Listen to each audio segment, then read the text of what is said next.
Good evening, ladies and gentlemen, and welcome to the September 17th, 2014 Zoning Board of Adjustment meeting.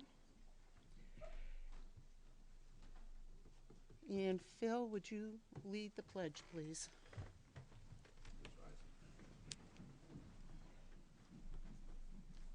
I pledge allegiance to the flag of the United States of America and to the republic for which it stands, one nation, under God, indivisible, with liberty and justice for all.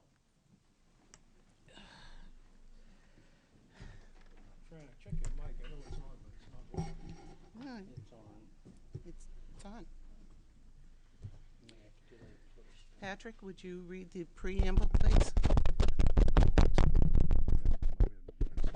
No, Yeah, the mic's okay. We're not getting it. Try again.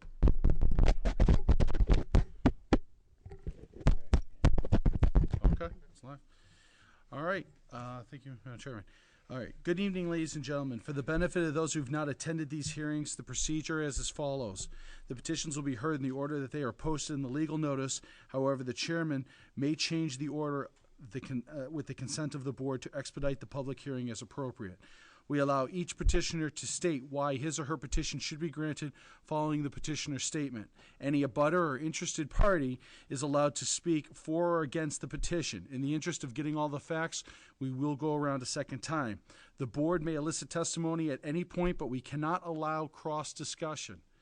All questions must be directed to the board. Also, we ask that you do not repeat yourself or your neighbor's testimony. If you wish to indicate concurrence, please do so. After hearing all the facts regarding a petition, the chairman will close the public hearing and the board will deliberate and vote on the petition before moving on to the next petition. The zoning board is empowered to legalize the breaking of the town's zoning ordinance, and it is not done lightly. State law and local ordinances set out the criteria that must be met in order for this board to grant your petition. I remind you that it is your responsibility to prove your case so that this board has justification for granting the petition. The minimum requirements are listed in the form you receive from the Community Development Office, and it would be helpful if you proceed on this basis. At this time, please turn off all cell phones, and those who plan to testify this evening, please stand to be sworn in.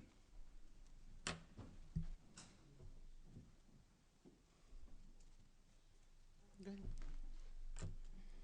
you're going to talk tonight, please stand up. All right. You swear to tell the truth, the whole truth, and nothing but the truth, so help you God. I do. Madam Chair?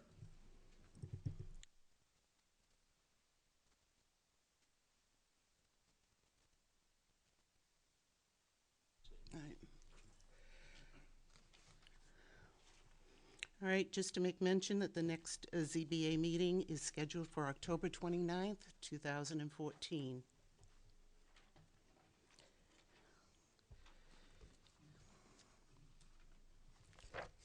And the first item on the agenda is New Singular Wireless PCS LLC petitioner and Alan and Aaron Walsh owners. Request for a rehearing regarding case number 2014-16, in which the board voted to deny the special exception under section 2.02.1B3, section 2.02.1B1, A through E, and section 2.024B21A of the zoning ordinance to allow the construction of a telecommunication tower in the residential and aquifer conservation districts. The parcel is located at 121 Joppa Road, tax map 6C, lot 329, and this case number of 2014-37. Madam Chairman, as I was not part of the original hearing, I need to recluse myself from the rehearing case per legal counsel advice. All right, thank you, Patrick. Lenny, would you sit in for Patrick, please, on this? Going to the motion.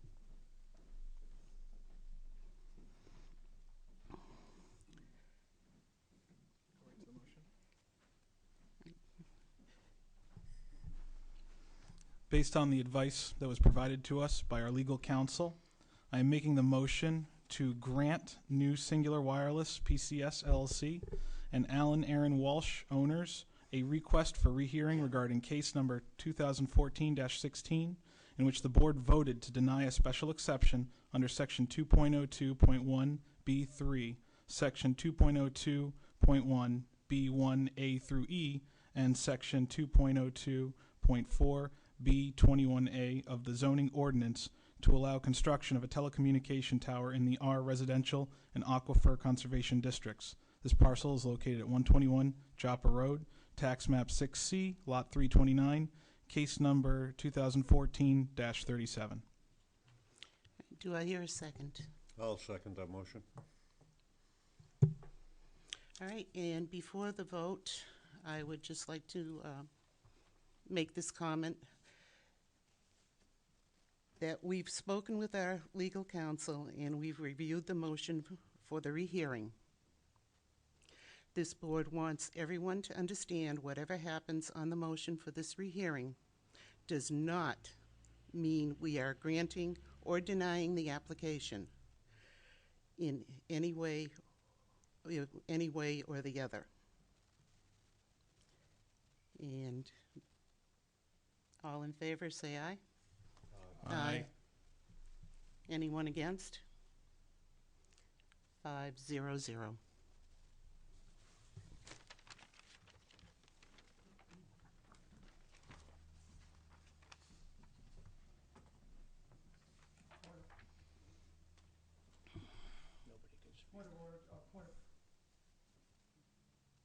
Point of inquest, will the abutters and the neighbors be appropriately notified? Yes. Thank you.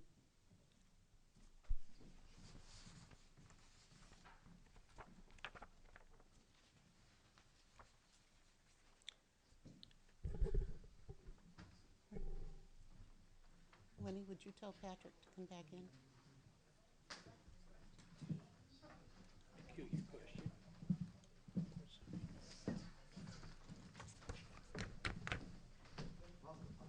Yeah, go ahead.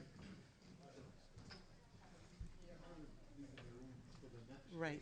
Ask Patrick in, please.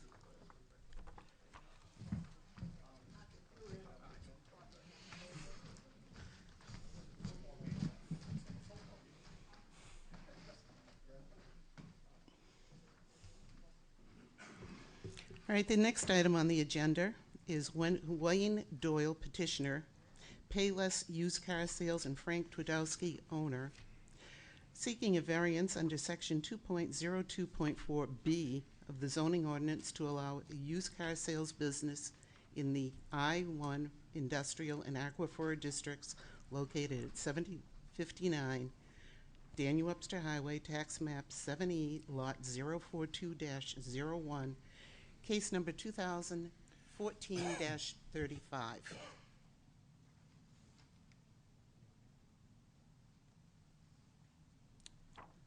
Are either Mr. Doyle or Mr. Twardowski here?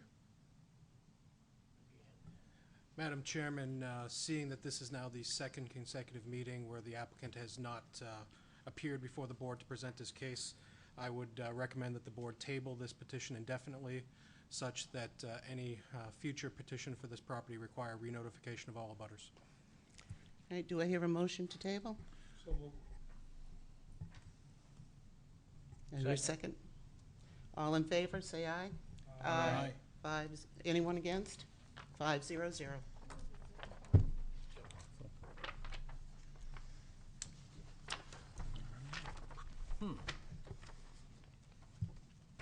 Jeez. Oh, too bad. Right, the next item on the agenda is Shane Poole, petitioner owner, seeking a special exception under Section 2.02.1B2 of the zoning ordinance to permit an accessory dwelling unit, an ADU, in the residential district located at 81 Belmont Drive, tax map 7D, lot 345, case number 2014-38. And you are Mr. Poole? Yes, I am. And what we'd like you to do is go right into the points of law for the ADU that you filled out here. Number one, the specific site is an appropriate location for a Yeah, turn your, hit the button for, it should be bright green? Yeah, first time, sorry. All right, and have you signed in also? Yes, I Okay, have. thank you. This specific site is an appropriate location for such a use or usage in terms of overall community development because the ADU is being built on the backside of the existing home with plenty of distance from all boundary lines, and the unit will be pleasing to the eye and match the current home correctly. All Number right, two, just a moment. Anyone have any questions? No. Rich, would you tell Lenny he can come back in, please? All right, go ahead with number 2. thank you. Number two, the use as developed will not adversely affect the neighborhood and shall not produce no diminution of real estate values in the neighboring area because the ADU is being designed and developed by a licensed and qualified architect to ensure that the ADU and the landscape will blend well to the area and be a pleasing site. Questions? No, go ahead. Number three, there will be no nuisance or serious hazard to vehicles or pedestrians because the ADU is being built away from the traveled path and roadways. And the new occupant is also a very quiet person who is very considerate of others. All right, go ahead. That an adequate parking area is provided for motor vehicles on the premises. The occupant will have 1 car in addition to the existing 2 cars of the current home. The driveway is currently able to safely accommodate 6 vehicles.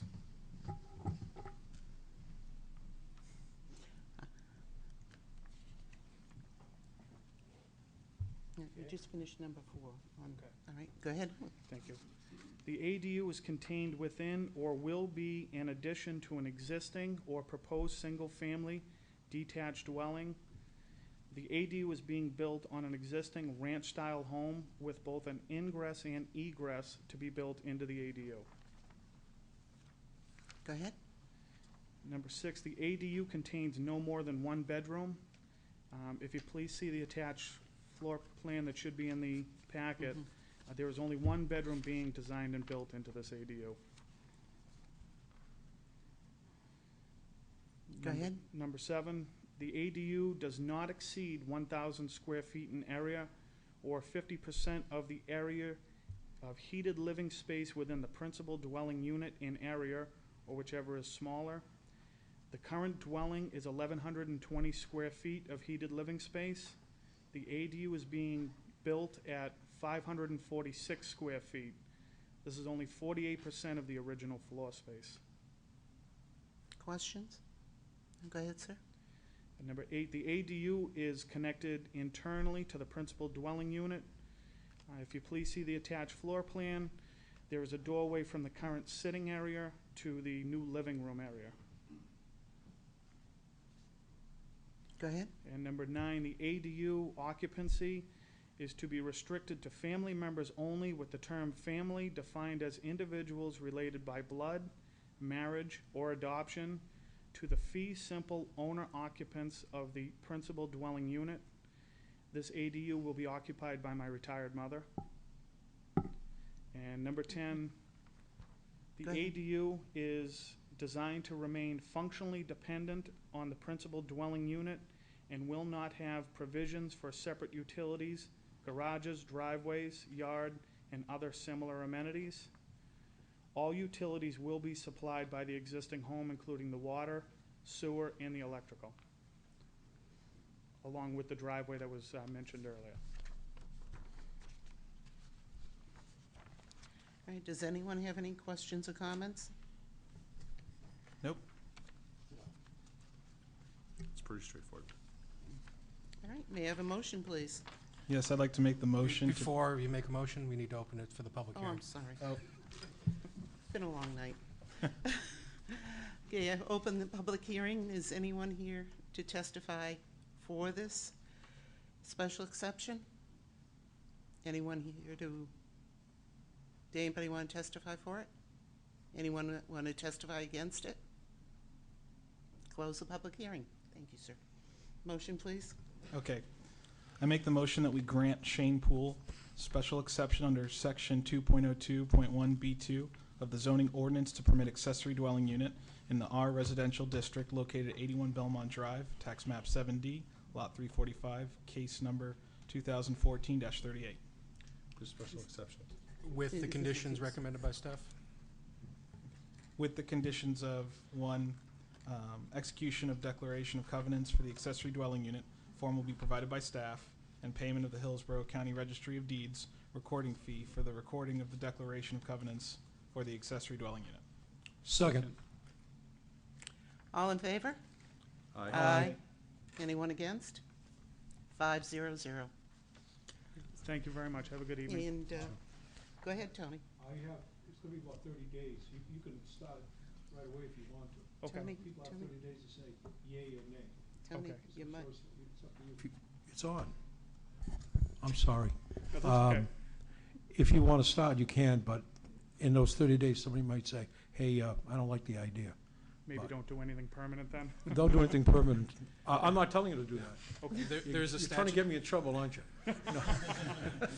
there's a statutory appeal period where somebody could request that the board rehear the case. Okay. All right. Very good. Given the fact that there are no butters here, I'm pretty sure you're on safe footing.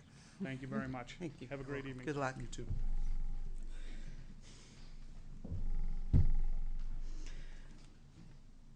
Right, the next case is Charles Karen, petitioner, and David and Courtney Swan, owners.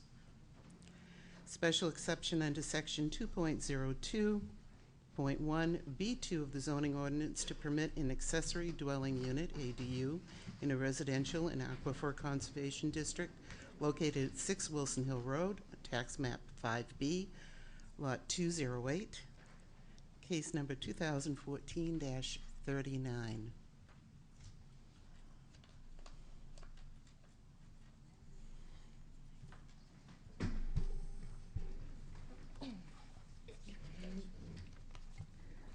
Hello. Hi there. We talked yesterday. Yeah. We're all friends. Now, who's going to speak? I am. Okay. Yeah. Okay. And we're going to start off with the points of law that you, Make sure everybody's signed in and introduce yourselves for the record. Your light, bright green. Your light on your thing, bright green. Yep. Yes, sir.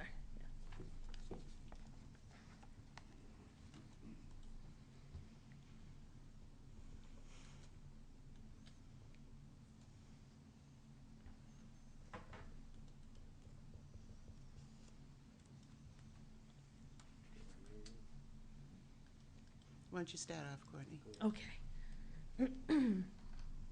The specific site is an appropriate location for such a use or uses in terms of overall community development because landscaping makes the placement choice an appropriate choice, easy access to driveway, the ADU will look aesthetically pleasing to the community.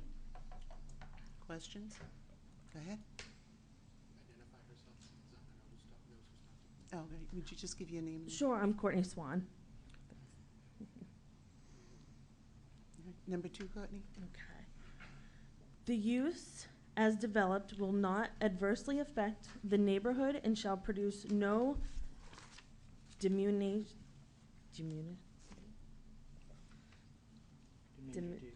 Diminution. Thank you. Of real estate values in the neighboring area because the residence will continue to be a single-family home, same as the surrounding homes. All right, go ahead. There will be no nuisance or serious hazards to vehicles or pedestrians because the driveway already accommodates 4 vehicles, and my parents are quiet individuals. Okay. That an adequate parking area is provided for motor vehicles on the premises because parking area is already established and does conform to requirements. Okay. The ADU is contained within or will be in addition to an existing or proposed single-family detached dwelling. ADU is an addition to existing single-family home. There will be interior access between units. Did you just have one question. You didn't mean to say detached, did you? That Attached. is attached. I'm not- sorry, yes, sorry. I'm a little nervous. Don't be. Okay. Okay, go ahead. Number 6, the ADU contains no more than one bedroom. There will be only one bedroom. Please see floor plan that's been Mhm. attached. Okay. Okay, number 7. The ADU does not exceed 1,000 square feet in area or 50% of the area of heated living space within the principal dwelling unit in area, whichever is smaller. 32 feet by 24, 768 square feet, and on a slab. The current existing house is 1,654 square feet. Allowable size would be 827 square feet. Questions? This is, when we looked at your property, I was asking this question, where is it gonna be attached to the basement? Yes, yes, sir. Okay. Okay, number 9. The ADU occupancy is to be restricted to family members only, with the term family defined as individuals related by blood, marriage, or adoption to the fee simple owner occupants of the principal dwelling unit. My mom and dad will be living there as aides to my daughter with special needs, and then passed on to my daughter with Down syndrome. Okay, eventually. and it's my fault. We skipped number 8. Oh, sure. The ADU is connected internally to the principal dwelling unit. The new addition will be connected where foundation and slab meet. The electrical as well as plumbing will be connected. There will be no additional or separate utilities, amenities, yard, garages, or driveways. All right, and we'll jump to number 10. Okay. The ADU is designed to remain functionally dependent on the principal dwelling unit and will not have provisions for separate utilities, garages, driveways, yard, and other similar amenities. Everything is connected to the main principal dwelling. Hey, does anybody have any questions, comments?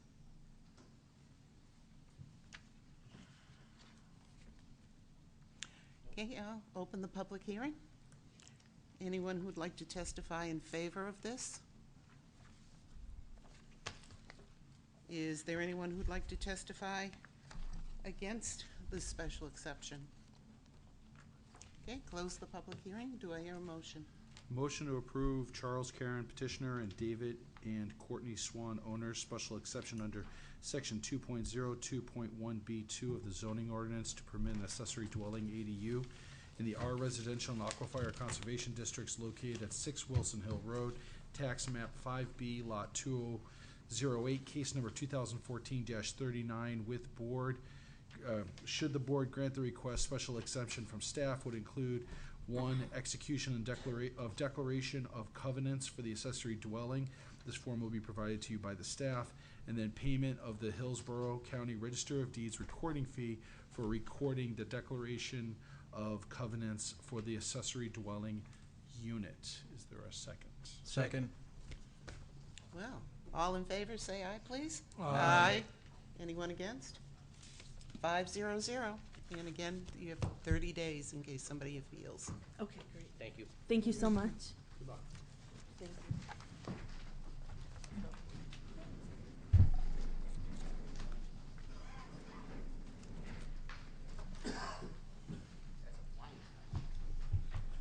Hey, zip right through them.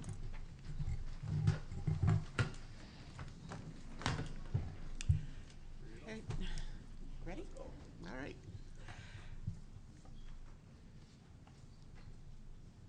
It's College Bound Movers petitioner and Benjamin M.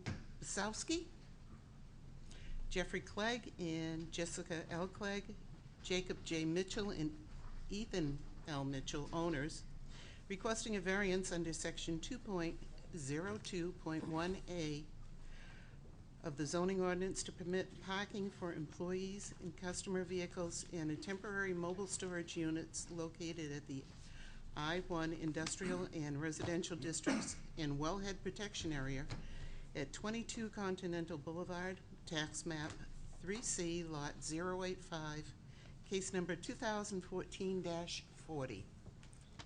And I'd like you to go right into the Good evening. I'd like to introduce the site to a little bit so everybody knows who we're talking about. My name is Richard Maynard, professional engineer with Maynard and Paquette of Nashua. The site's at 22 Continental Boulevard. It's a 0.9 acre lot, which is the leftover lot when Continental Boulevard was built way back when. The lot is split zone. 20,317 square feet is in the industrial zone. 19,450 square feet is in the residential zone. Proposed is an 8,640 square foot, two-story building for mini storage with an office for the business. Parking in front of the building is for visitors, and then there are 5 10 by 30 foot spaces for the moving vans and trucks. In the residential zone, 9 employee spaces at the front of the lot are provided, and a paved area for the storage containers known as mini box, or my box, excuse me, in the College Farm Moving Company system. These small boxes. Excuse me, we're looking only at the variance at this time. Nothing Understood. else. Understood. Everybody understands. Well, we don't Okay, accept we it, don't we accept don't any- accept anything we the don't night accept of the hearing.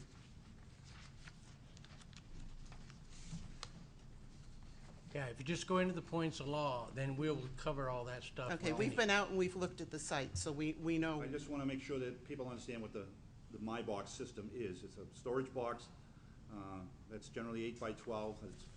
That's portable. It's brought to people's homes or businesses where you can load it at your leisure or unload it at your leisure, and then it's transported back to the next site by a special vehicle. The other thing we'd like to point out on this is along the rear. Excuse me, sir. Excuse I me a just second. want the points of law read. Points of law. If we have any questions about those sort of things, then we will ask you, okay? I'll cover the points of law. I'm Roy Tilsley from Bernstein Shore Law Firm. As usual, when I appear in front of you folks, I'm pinch hitting for Greg Michael tonight. I'm also joined by Edward Smith, who's a principal of College Bound Movers. In terms of the 5 variance criteria, the proposal is not contrary to the public interest. What we have is a low-intensity use on a split lot, which will not alter the essential character of the locality. The actual industrial use, the building is entirely located on the portion of the lot that's zoned, that's in the industrial zone. We simply need to have the vehicle parking and the storage unit parking on the residential portion of this small 9.9 acre lot. The proposal will not threaten the public health, safety, or welfare, as it is a low-intensity use. Self-storage is a pretty low-intensity use, and again, Okay, all right. the All right, does residential- anyone have any questions on the first item? Public interest. No questions? All right, go ahead with Okay. number 2. The spirit of the ordinance is observed. Again, the actual storage use takes place on the industrial portion of the lot where it's permitted. The residential portion of the lot is simply used as parking accessory to the industrial portion of the lot. This is the least intensive use we could come up with for the residential portion of the lot to allow us to use this small lot overall. Any questions? All right, number 3. Okay, substantial justice will be done. Any industrial use on the industrial portion of this small lot will require some variance relief on the residential portion of the lot to allow the industrial use on the industrial portion of the lot. There's a significant loss to the applicant if the variance is denied due to the unique feature of the property here. The lot is small, and really the residential portion with frontage on Continental Boulevard is not really appropriate for residential development in 2014. The industrial portion is small. You need both portions together to make this All right, lot work. any questions on number 3? All right, number 4. The value of surrounding properties will not be diminished. The storage facility will produce little traffic, noise, odor, or other impacts detrimental to the surrounding area.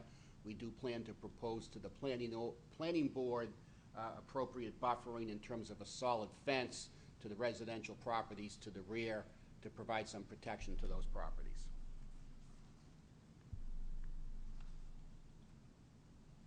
All right, unnecessary hardship? We do have a special condition of the property as it is split zoned. It's also a small property which can't really be subdivided to be used for each zone purpose. There's no fair and substantial relationship existing between the general public purpose in the ordinance provision and its specific application to this property. Again, we've got an industrial use in the industrial portion of the property. We just want to use low-intensity parking on the residential use to allow us to use the industrial portion. The purpose of the ordinance is to control uses that are not suited for a particular area. The use here is permitted in the industrial zone. We have proposed buffering for the residential abutters for the use that we need to do in the residential zone to supplement the industrial use. And it's a reasonable use. The permitted use of a split zone lot is consistent with other industrial development on Continental Boulevard. Due to the lot size and split zone, the variance is needed to allow a use permitted on the majority of the parcel. Thank you. All right, any questions from the board? Okay, I'm going to open the public hearing. Is there anyone here who would like to testify for this variance? Yes, against. All right, anyone here to testify against? Step up. You've been sworn in, sir? Yes, I have. If you'd like, yes. You've got to sign in on the sheet also.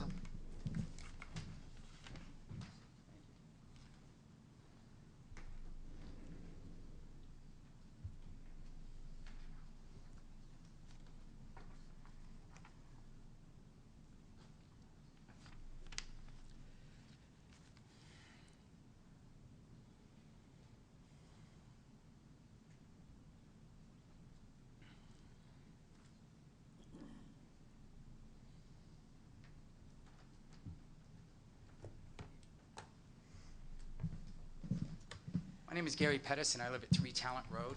I'm a direct abutter to the property of the residential section. I don't know if anyone is aware of Talent Road and how close it is to the road there. That property, I grew up in Merrimack. That was my parents' house.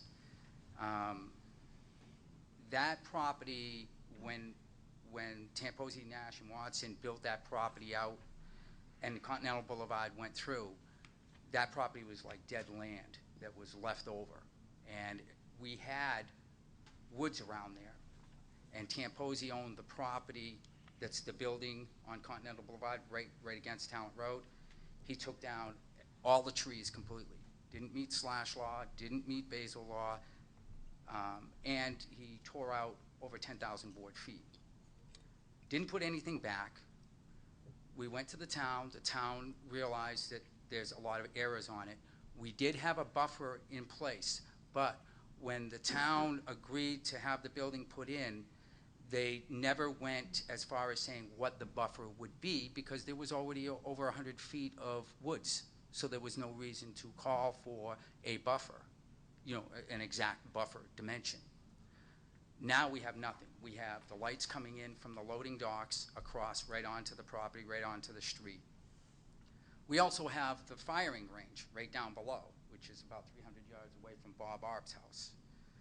And this property is going to kill the neighborhood, literally. It's a residential lot.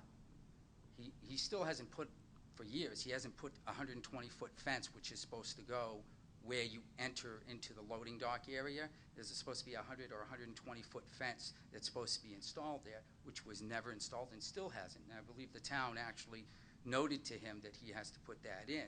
And that was when he last tried to put in for a request. Now, I've looked at the paperwork that was submitted on the old proposal, which shows the commercial, but the lines defined by the residential and the industrial zone were misconstrued on the map that they had submitted for 22 Continental Boulevard.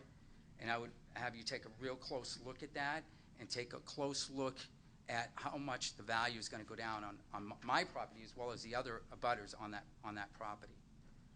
And I would ask you if you would want something like that built there. Plus, it's a residential area. That is so close to Continental Boulevard. Even I know the building department, I talked to the building department down near the fire station. They said there's no way they'd put an access there because of the sharp corner. They'd have to put an additional lane in there in order to turn and exit. So there's no way of them exiting safely. Trucks, cars stopping, that double lane, absolutely no way. And I would really ask the board to really look at this and the impact that it's going to have on the residents who live there, who are vested. All right, thank Question. you. Yes, go ahead. The amount of trees that are standing there now, you say is about 100 feet? From the end of my property line, Yeah. it's about 25 feet to Continental Boulevard, and then it goes like a pie and goes outwards. Towards the building? Towards where, I haven't seen the proposed building, but when the Okay, other okay. building, And you did hear him say that fence was included? fence is not gonna cut down road noise.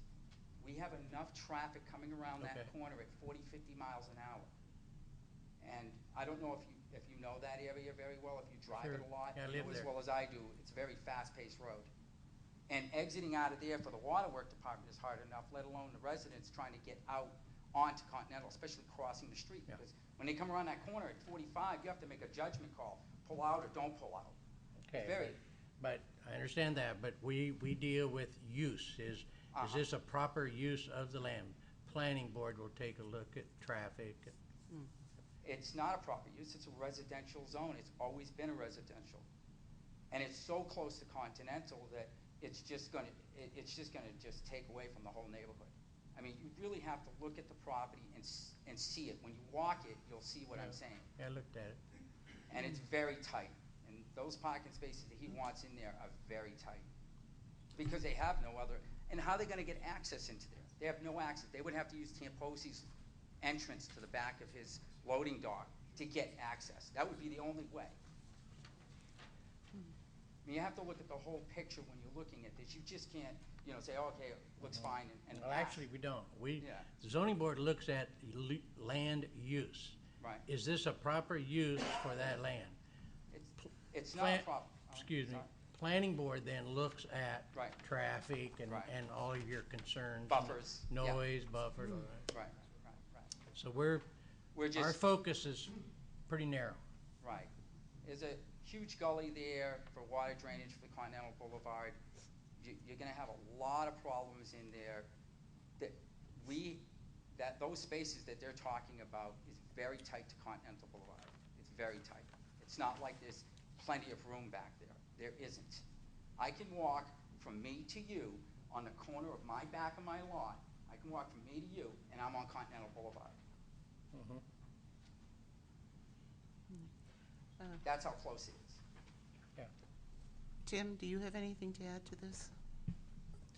Just as I mentioned in my memo, the actual site design should be less of a concern for the zoning board as part of their consideration. The board should be looking at, is the use of parking and the temporary storage boxes on this portion of the residentially zoned property. That's where the focus should be. Any site design issues, as I point out, there may either need to be some waivers or redesign of the site required in order to meet the requirements of the regulations. But those are types of issues that, should the board here grant the variance, would be dealt with at the planning board level. I mean, my septic is right there on the edge of my property, which is going to abut their parking spaces. There's a lot of issues there, and there always have been. Just like when Mark Rivet's funeral, he wanted to put a crematorium there. It's just Yeah, a bad site. All right, but we're not just, I understand that, but I wanted to make you aware of the situation as it stands. All right, any comments? I guess my only question is that, where we're looking at the 5 criteria here, one of them is the values of surrounding property. Will that be diminished if instead of having behind your property trees, you actually have a parking lot that you can walk onto right behind your house? Yeah, it'll devalue my property, and I'll go for abatements, and so will the rest of the neighborhood.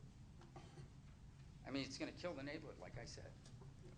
We just don't see it that way. I mean, given the unique you don't live there. nature of the lot, it's a split lot, this is as low of an intensity of use we can come up with. You know, you're simply not gonna have a residential Place for a house. home there. It just doesn't make sense. We gotta be able to do something.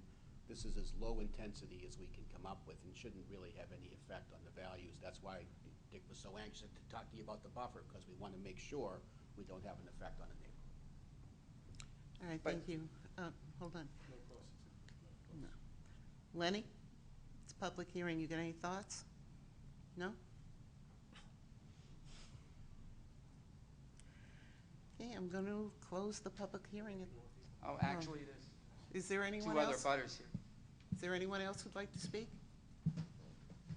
Well, I'm Tony Santos, I'm just. If you're going to speak, please come up to the mic and sign in, please.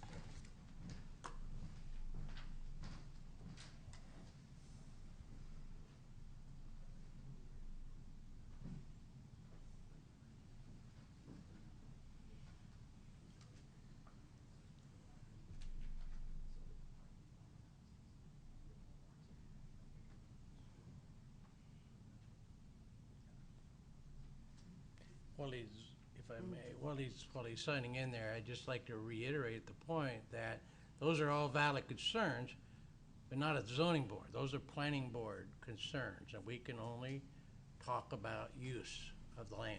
So go ahead.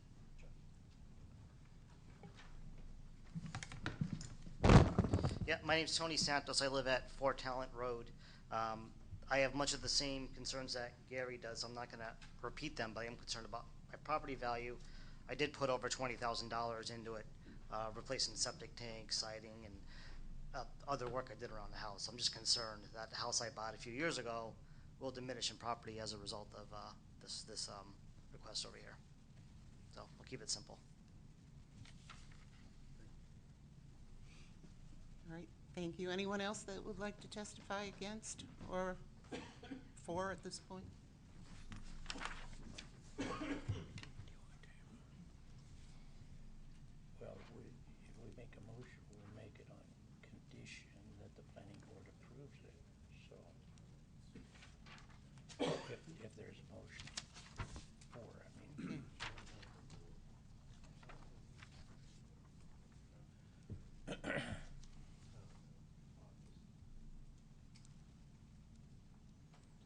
We go through this every meeting, what's that all about?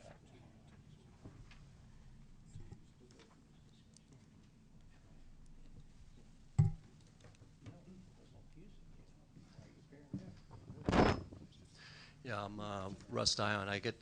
You can pull that mic up a little bit if you'd like there. It's easier. We'll talk. I'm actually across the street from that site, and I guess I was kind of curious with all the land that's on that road. There's some other stuff available. You know, why such a small parcel to put something like that in? I'm a little confused about that. Also, potentially, I don't know. Again, I know you're talking about not usage of the site, but what the other gentleman was talking about, lighting and stuff like that. You know, being across the way, you know, what is all that?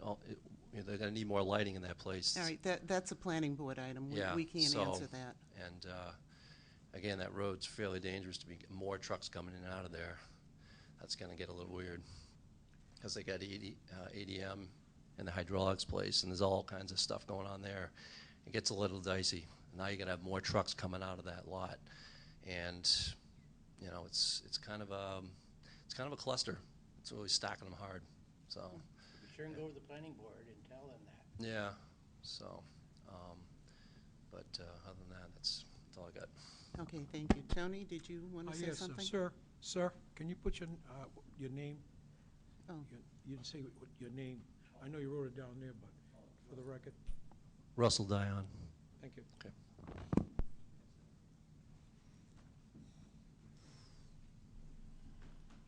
Is there anyone else who'd like to testify?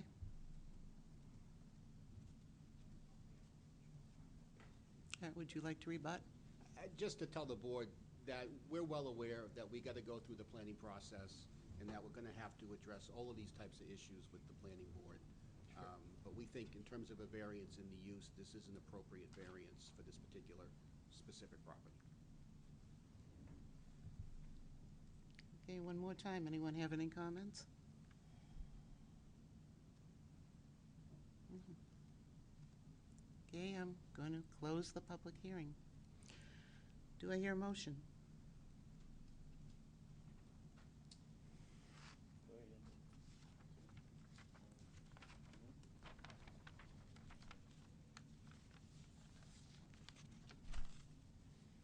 Whatever you feel is right.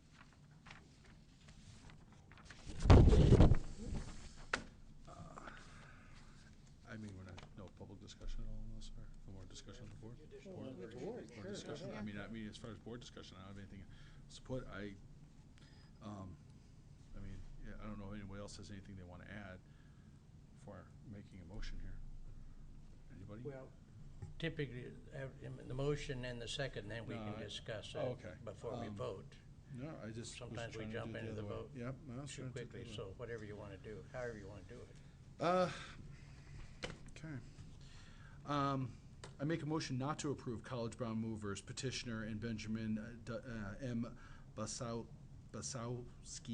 Jeffrey L. Clegg, Jessica L. Clegg, Jacob J. Mitchell, and Ethan L. Mitchell owners variance under section 2.02.1A of the zoning ordinance to permit parking for employees, customer vehicles, and temporary mobile storage units located in the I-1 industrial and R residential districts and wellhead protection area at 22 Continental Boulevard, tax map 3C, lot 085, case number 2014-40.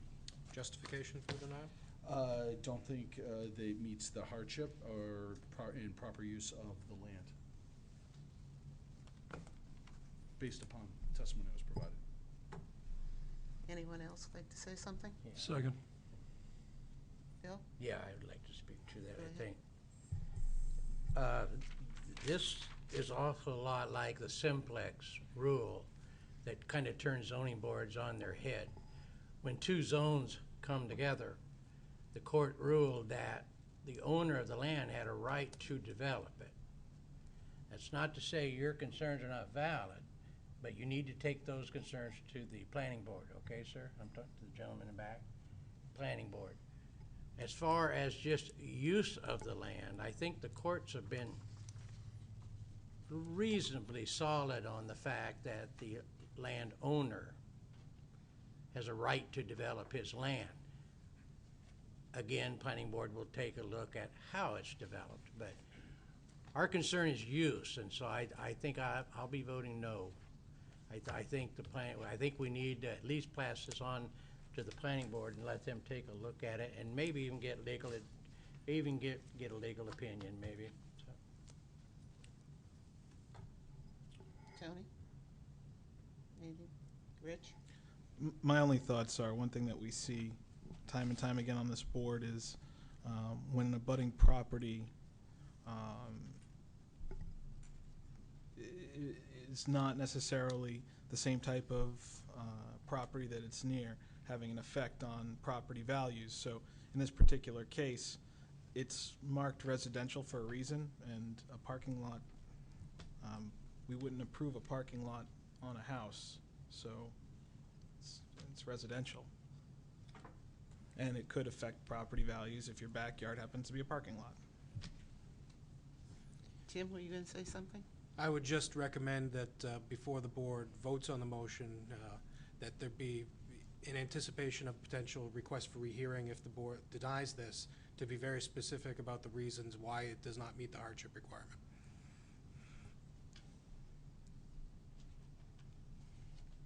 Patrick, were you going to add anything else? Nothing else to add at the moment. Okay, we have a second on this? Tony. Okay. All in favor of the denial, say aye. Aye. Aye. Aye. All, everyone against the denial? Aye. Okay, 4-1-0.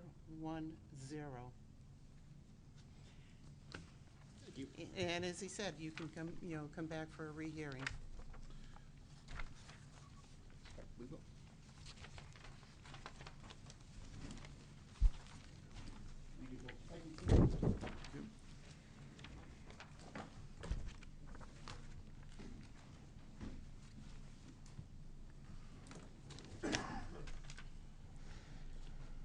The last item tonight is Mark P. Rio, petitioner, and Catherine M. Coughlin, owner, variance under section 3.05 of the zoning ordinance to permit a 16 by 18 screened-in porch within 14 feet of the rear property line, whereas 40 feet are required. The parcel is located at 6 Independence Drive in the residential and aquifer conservation districts, tax map 5C, lot 472-015, case number 2014-41.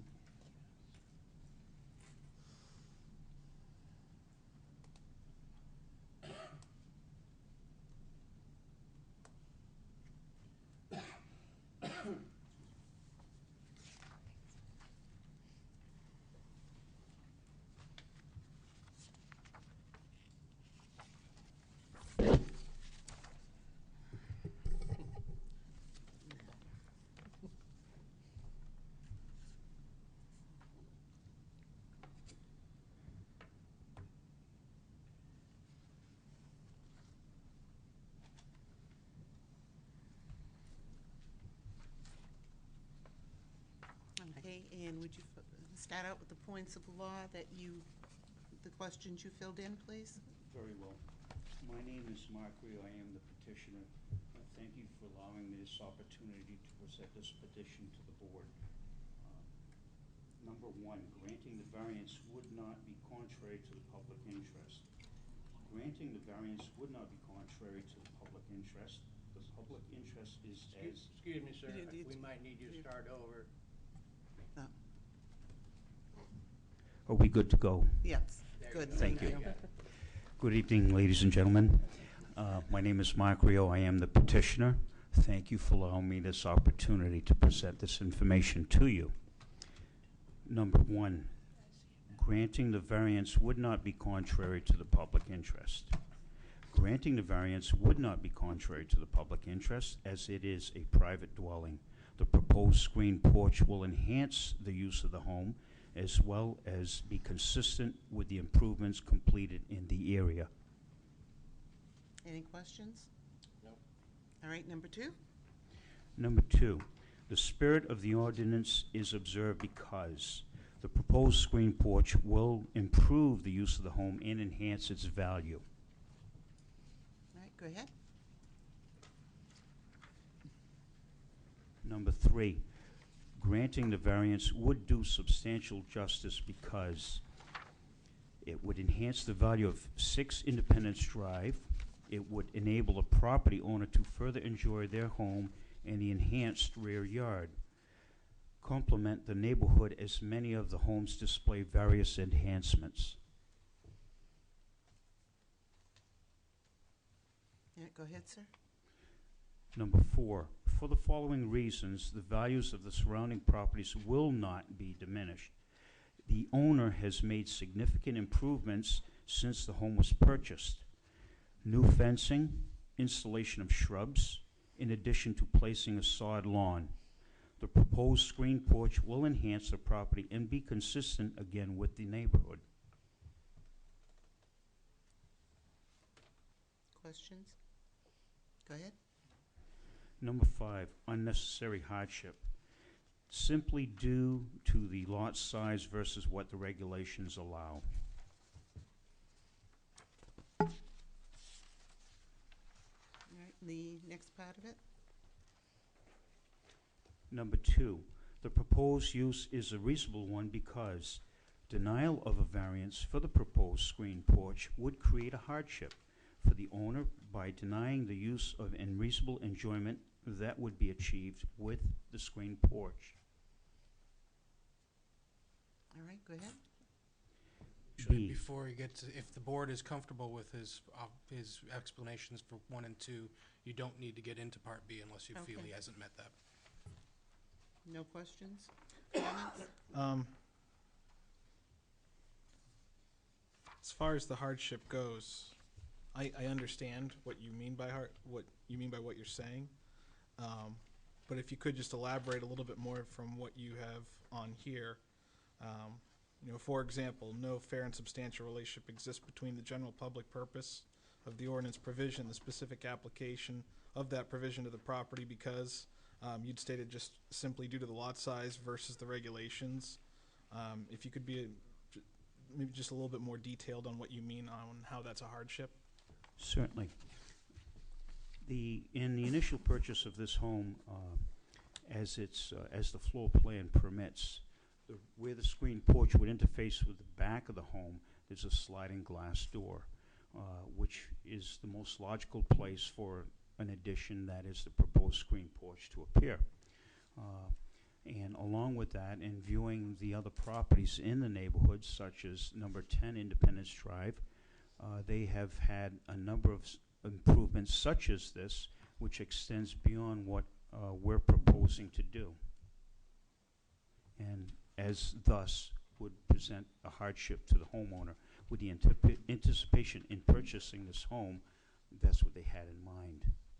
That's where the hardship would come. Okay, and that makes perfect sense. Thank you. I thank you for that. You're welcome.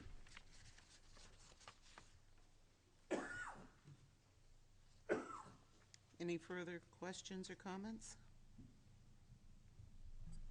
Just for informational purposes for the board, this lot is a non-conforming lot. It has to follow the requirements for the non-conforming lot setbacks and density requirements. This lot was created well in advance of the current zoning ordinance requirements, which is one of the reasons why the lot is the size that it is and has the constraints that it has. This development was around the year 2000, was it developed? No? Now, the certified plot plan that you see is actually from 1996. The lot predates that by many years. Okay, I thought it was somewhere around 2000 that it was developed. The Let's houses see. were built. I'd say it's 60s or 70s. When the lots were actually platted, yes. Okay. But the house was 96. It was 96. Oh, wow. All right, I'm going to open the public hearing. Would anybody, Oh, go ahead. would anyone like to testify for this variance? Anyone who'd like to testify against the variance? All right, I'll close the public hearing. And Phil, did you have something to say? Yeah, question there. The abutters to the rear, were they notified? Are they aware of what you want to do? And They got the letter, and we did speak with them last week, and they said they had no issues with it. There is a Okay. fence over, they've got a fence I know there it's a long already. distance, but still would like to, want to hear from them. So take your word for it. Because Could- that's quite a small backyard. That's really going to fill that up. Yeah. Fill up the yard. We did have some trees taken down there, because the backyard pretty much was trees, and we wanted to make sure that we could have a lawn and also have a porch, so we have done that. Spoke with both neighbors on either side to the backyard and the one to the back, and they've all said they like what we've done with the yard. They appreciate that we can talk to each other, and told them that we were thinking about putting in the screen and porch, and they thought that was a great idea. Oh, that's wonderful, then, if everybody agrees. Patrick, did you have Could the you- last word? Motion to Almost. approve. All right, everyone, Phil, are you still thinking? I guess what I'd like to do is, if you don't mind, just for my comfort level, ask the neighbor to sign a letter or statement that, this is fine with, they have no problems with it, and submit it downstairs to staff. Could you do that? Okay? Mm-hmm. Thank you. Make a motion to approve Mark P. Rio. Thank you, sir. And Catherine Emma Coughlin, got that one, owner, variance under section 3.05 of the zoning ordinance to permit a 16 by 18 screened-in porch within 14 feet of the rear property line, whereas 40 is required. The parcel is located at 6 Independence Drive in the R Residential and Aquifer Conservation Districts, tax map 5C, lot 472-015, case 2014-41. Do I have a second? Second. That's twice now. All right, do I hear 1 second? We have good timing. I got Rich on that one. You got Rich, okay. All in favor, say aye. Aye. Anyone against? 500. Thank you very much. And again, you have the 30 days. Thank you.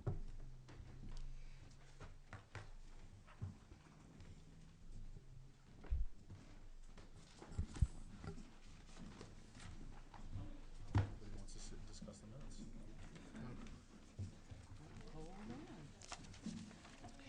Hold on there. You're all set. No, you're all set. I'm calling them.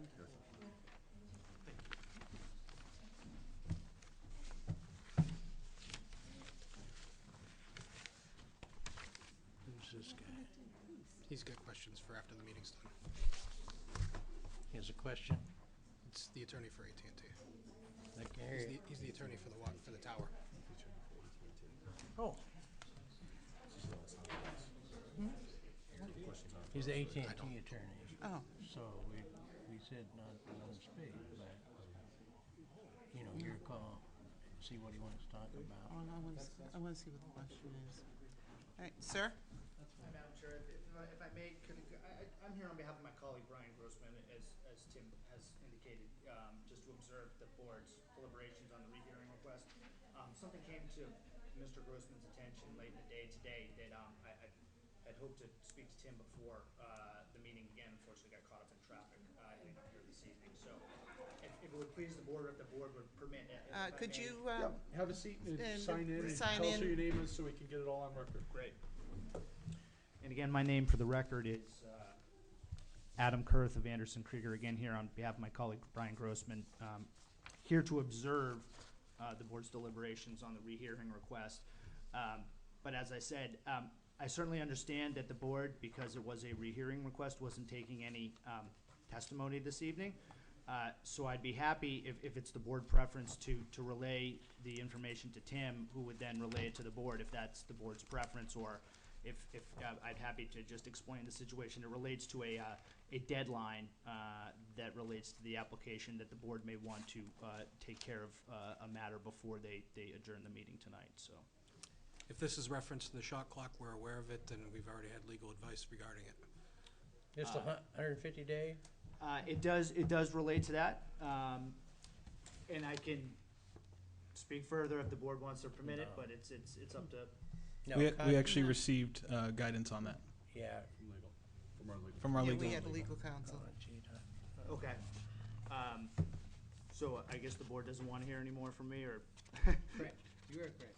Tim, I'm going to go on your guidance. Should you Give the- want to speak to him? I'm fine with speaking with him after the meeting, or. All right, would that be all right with you to speak with Tim?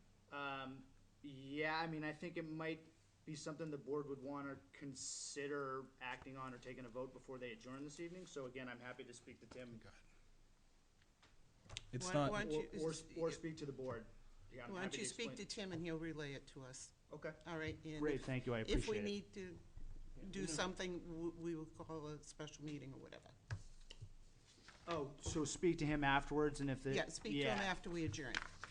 Understood, thanks. Thank In you. that case, I think I would probably have, I'll have my colleague, Mr. Grossman, call Tim tomorrow. All right, thank you.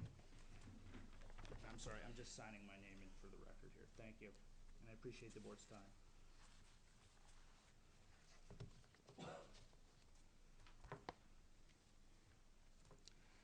All right, do we have any other discussions on any items? Go ahead, Tim. As the board had discussed previously, I've talked with Carrie Ann and Matt, our legal counsel, about setting up a ZBA training session. I've got 3 potential dates for those meetings. The dates right now available for Carrie and Matt would be October 16th, October 22nd, or November 5th. Question: will there be pizza served? We No, will just likely, McDonald's French fries. I'll supply McDonald's French fries if there will be pizza. I'll see what I've got for a budget. Thank you. So what are those days? Do you have I'll grab the 16th, calendar. 22nd, and the 5th? I don't have a calendar with me, so. The Let's see, I've got mine. 16th is a Thursday evening, the 22nd is a Wednesday, and November 5th is a Wednesday. 22nd of the 5th work for me.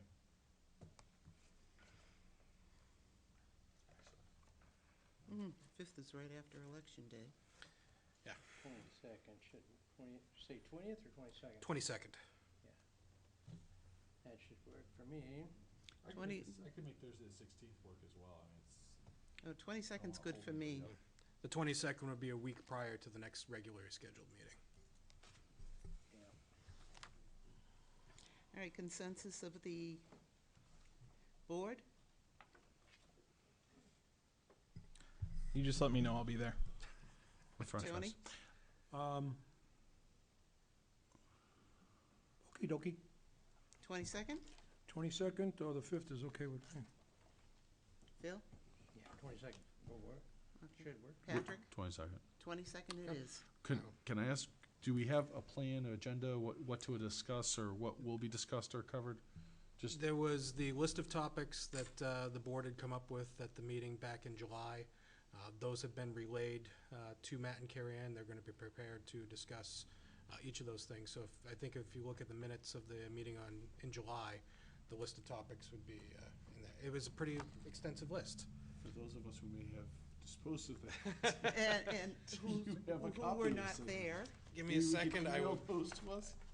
Yeah, could I you can just certainly, I just can email. I will email those out too, absolutely. That would be cool. Okay, and I know Patrick is just waiting for this. I've got one other thing. Oh, I'm sorry. There are two municipal law lecture series being held in Derry on October 1st, which is the ZBA in New Hampshire, and on October 8th, titled How to Run a Land Use Board. If anybody is interested, you can register online up to a week in advance, and there is still room for both of those I meetings. won't be here. What time during the, Those are evening. This is in Derry, did you say Derry? In Derry, yes. I can, if anybody's interested, send me an email and I'll get you the information. I certainly will, thank you. All set, Tim? Yes. Go ahead, Patrick, with the minutes. Approve the minutes of August 27th, 2014. I second it for discussion. Does anybody have any corrections? Modifications? Additions? I'll third it. Subtractions? I was gonna say minuses. Okay, good. All in favor, say aye. Aye. 500. Motion to adjourn? Second? That's it.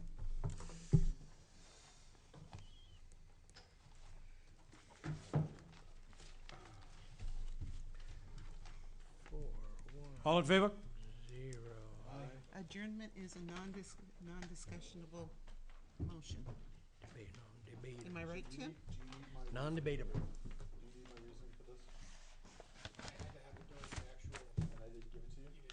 Other than just stating that you didn't believe it did not meet the hardship requirement, that's essentially what I'm decision. That's why I asked the question. And I thought Yeah, I did, I asked it too. And I thought I answered it when I said that